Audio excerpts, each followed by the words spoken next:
네, 여러분 안녕하십니까. 취업대통령 정광식입니다. 이제 4번 문항을 좀 한번 보도록 하겠습니다. 4번 문항 같은 경우에는 자 보세요. 학교, 동아리 등 소속 집단에서 공동의 성과 창출을 위해 본인이 특별히 기여했던 경험과 성과 창출 과정에서 갈등 상황을 해결하기 위해 본인이 남다르게 기울였던 노력을 구체적으로 쓰세요 라고 해서 얘도 700자라고 적어놨네요. 자, 이렇게 봤을 때 여러분들이 첫 번째로 보셔야 되는 거는 자 보세요. 성과와 의사소통 능력이 첫 번째 핵심이에요. 얘네들이 얘기하는 게 그쵸? 성과나 의사소통이 그 대신 다만 공통이에요. 나 혼자가 한 게 아니고 모두와 같이 했던 그런 활동 안에서 성과 창출을 이야기하는 겁니다. 이 두 가지가 모두 들어가야 하며 분량 조절을 잘 해주셔야 되는 부분이겠죠? 하나만 나오지 않도록. 자, 사례가 한 가지에서 성과와 의사소통 모두, 즉 문제죠. 의사소통 문제 해결을 개선했던 사례를 작성해야 하므로 사례 선정에서 좀 신중해라. 그러니까 공통의 성과 창출을 했던 경험 따로, 그 다음에 갈등 해결했던 거 따로 이렇게 가는 게 아니고 하나의 사례 안에서 성과를 냈는데 그 성과 안에서는 우리가 이러이러한 문제가 있었고 그것을 이렇게 해결했습니다 라고 하는 측면으로 이야기가 나오시는 게 제일 좋은 어떤 방법일 수 있겠습니다.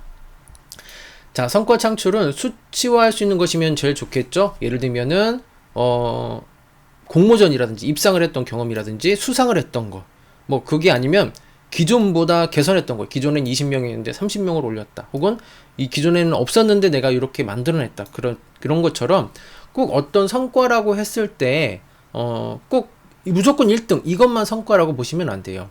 즉 개선했던 사항이라든지 혹은 뭐 수상했던, 입상했던 이것도 괜찮습니다. 그런 성과 창출에 대해서 비교해서 숫자로 나타냈을 때 제일 좋겠고, 숫자가 없다고 한다면 여러분 그 성과에 대한 부분을 정성적인 부분, 말로써 어떤 칭찬이나 어떤 대우를 받았다 혹은 어떤 이야기를 들었다라고 하는 것도 하나의 성과로 나타낼 수 있으니까요. 사례에 대해서 쓸 게 없다 이렇게 생각하지 마시고 좀 다양하게 생각해 주시는 것이 제일 좋겠습니다. 자, 갈등을 해결하기 위해 노력했던 점을 강조하고 싶다면 자신이 직접 했던 말, 작은 행동, 의도 등을 어필할 것이라고 제가 써놨는데요. 즉 자신이 직접 했던 말, 그러니까 사례가 문제를 해결했다라고 보게 되면 일반적으로 여러분 입장에서 볼게요. 그러면 보통 이렇게 술을 먹었다 혹은 모여서 이야기를 했다 이렇게 끝나는 경우들이 되게 많이 있거든요. 서로 이야기하면서 문제를 풀어 나갔습니다. 업무를 다시 나눴습니다. 이렇게 끝나는 경우가 많은데, 그죠? 대부분의 문제 해결 과정은 이런 식으로 전개가 돼요. 근데 이 사람들이 알고 싶은 그게 아니고 그 안에서 조금 더 깊이 있게 얘기하는 거죠. 예를 들면은 문제를 해결하는데 어떤 식으로 대화를 오고 갔냐 이거야. 서로 감정적인 부분이 되게 많이 상해 있는데, 첫 번째 그 사람의 감정을 먼저 공감을 해주고 무엇이 문제인지 불만을 얘기 들었다. 특히 제가 이러이러한 단어나 문장을 써가면서 이 사람을 이해하려고 했다. 뭐 이런 거라든지, 그쵸? 예를 들면은 문구예요. 네, A씨가 이렇게 고민을 했군요. 라고 하는 어떤 공감되는 말을 많이 하려고 했다. 그럼으로 인해서 상대방도 오히려 화가 난 게 아니고 서로 간에 이 오해를 조금씩 푸는 어떤 심화리가 되었다. 뭐 이런 식에 대한 내용이죠. 작게 썼던 단어나 문장 하나하나가 실마리가 될 수 있는 겁니다. 즉 그래서 그 단어를 왜 썼는지, 그런 방법을 왜 했는지에 대한 부분을 여러분들이 어필해 주시는 게 이 갈등 상황에서 해결했던 구체적인 경험인 거예요. 그게 차별화하는 거지 임팩트적인 부분을 막 어필하려고 하실 필요 없습니다. 여러분들이 청와대 들어가서 문제를 해결했던 그런 경험은 많지 않을 거니까요. 작게 했던 학교 안에서의 경험도 괜찮고 아르바이트 안에서도 괜찮습니다. 혹은 아르바이트라고 얘기가 나왔으니까 커피숍이라든지 이런 부분에서 어떤 진상 손님이나 혹은 그 알바 간의 어떤 갈등이나 업무적인 부분이죠.